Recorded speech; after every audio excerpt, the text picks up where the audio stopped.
मुंबई देशाची आर्थिक राजधानी, पण गेल्या काही दिवसात हीच मुंबई धोकादायक प्रदूषणामुळे अक्षरशः गॅस चेंबर बनली आहे।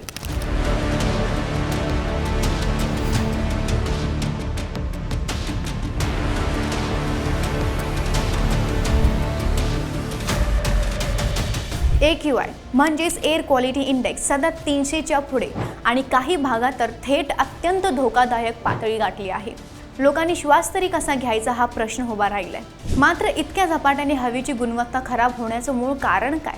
फक्त धूळ, वाहने आणि बांधकाम कारणीभूत आहेत का, की यामागे हवामान बदलाचं म्हणजेच क्लायमेट पॅटर्नचं मोठं गणित दडलंय? या एक्सप्लेनरमध्ये मुंबईतील AQI वाढीमागची 5 कारणे, हवामानशास्त्रीय बदल, आरोग्यावरचा वाढता धोका आणि त्यावरील उपाय जाणून घेऊयात। मुंबईच्या AQI म्हणजेच एअर क्वालिटी इंडेक्सच्या गेल्या काही दिवसात चिंताजनकरित्या वाढला आहे। समीर ॲपनुसार 27 नोव्हेंबरला शहराचा एकूण AQI होता 198, पण काही उपनगराची स्थिती तर आणखीन वाईट झाली आहे। मालाड वेस्टचा AQI 308 तर बोरीवली ईस्ट 303 पर्यंत नोंदवला गेला, म्हणजे काही भागांनी थेट विषारी हवा या श्रेणीला गाठले। हवेतलं सर्वात धोकादायक कण म्हणजे PM2.5 आणि PM10 हे सुद्धा प्रचंड वाढलेलं आहे। PM2.5 जवळपास 176 तर PM10 हे 150 पेक्षा जास्त।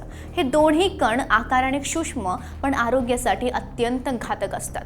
हे फुफ्फुसापासून ते हृदयापर्यंत आणि रक्तप्रवाहापर्यंत सुद्धा अगदी गंभीर नुकसान करू शकतात। मुंबईची हवा खराब होण्याची कारण नेमकी काय आहेत ते जाणून घेऊयात। मुंबईभर सुरू असलेल्या बांधकाम आणि हवा धुळीने भरली आहे। ही ढगासारखी दिसणारी धूळ PM10च्या पातळीला वाढवते, ज्यामुळे हवा प्राणघातक बनते। पावसाळा संपल्यानंतर रोड वर्क सुरू झाल्याने उडणारी धूळ आणि शहरातील वाहने, धूर, ब्रेक डस्ट, टायर डस्ट यासह हवेत मिसळतात। कॉन्क्रीट मिक्सर, JCB आणि ड्रिलिंग मशीनमुळे सतत धूळ, सूक्ष्म कण आणि सिमेंटची पावडर हवेत उडते। मुंबईतील 50% हवेचे प्रदूषण रोड डस्ट आणि वाहने मिळून तयार होते। शिवाय रिफायनरीज आणि रासायनिक उद्योगांमधून सतत निघणारा औद्योगिक धूर संपूर्ण पूर्व मुंबईला विषारी बनवत आहे। या धुरामध्ये सल्फर, नायट्रोजन ऑक्साईड आणि इतर कार्सिनोजन्सचा समावेश आहे।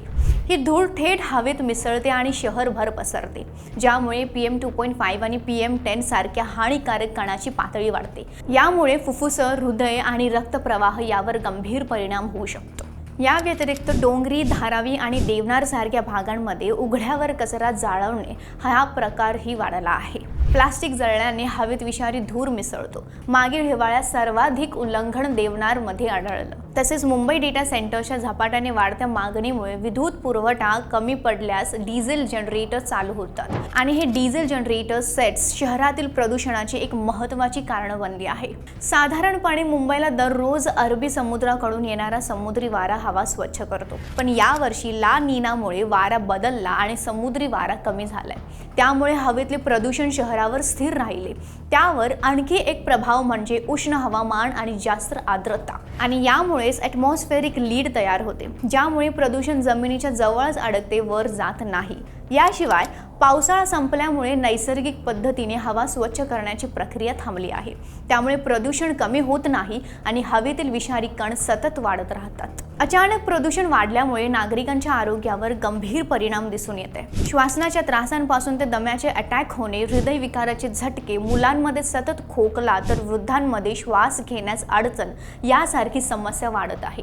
यामुळे रुग्णालयात सुद्धा दाखल होणाऱ्यांची संख्या दिवसेंदिवस वाढत चालली आहे। मुंबईतील हवेच्या प्रदूषणावर नियंत्रण मिळवण्यासाठी काही तातडीचे उपाय आवश्यक आहेत। सर्वप्रथम बांधकामावर कठोर नियम लागू करणे गरजेचे आहे।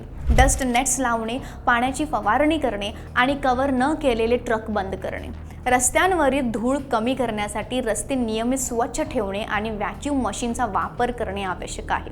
आणि वाहन प्रदूषण कमी करण्यासाठी इलेक्ट्रिक वाहने वाढवणे इतकंच महत्त्वाचं आहे।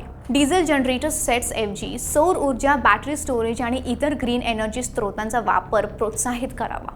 औद्योगिक परिसरात 24/7 प्रदूषण मॉनिटरिंग करून नियंत्रण ठेवणे गरजेचं आहे. आणि शेवटी स्लम एरियात उघड्यावर कचरा जाळणे पूर्णपणे बंद करणे, दंड वाढवणे आणि पर्यायी कचरा व्यवस्थापन पद्धतीने राबवणे अत्यंत आवश्यक आहे. BMCने हवामान आणखी खराब होऊ नये म्हणून यासाठी आपत्कालीन पावले उचलली आहेत. जर हवा आणखी प्रदूषित झाली तर शहरातील सर्व बांधकामे थांबवण्याची तयारी सुरू आहे. तसेच उघड्यावर कचरा जाळण्याचा दंड वाढवण्याचा प्रस्ताव आहे.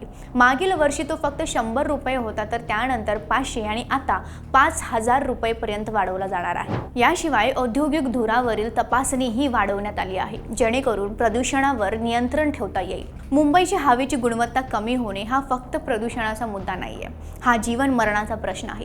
जोपर्यंत शहरातील बांधकाम, वाहतूक आणि उद्योग यांच्यात संतुलन राखत नाही, तोपर्यंत दर हिवाळ्यात आपण हाच विषारी हवेचा सीझन अनुभवणार आहोत. मुंबई हवेची गुणवत्ता सुधारायची असेल तर नागरिक म्हणून आपली ही जबाबदारी आहे, हे लक्षात ठेवा.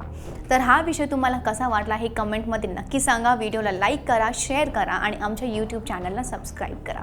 मी Megha Mohite. See you in the next video.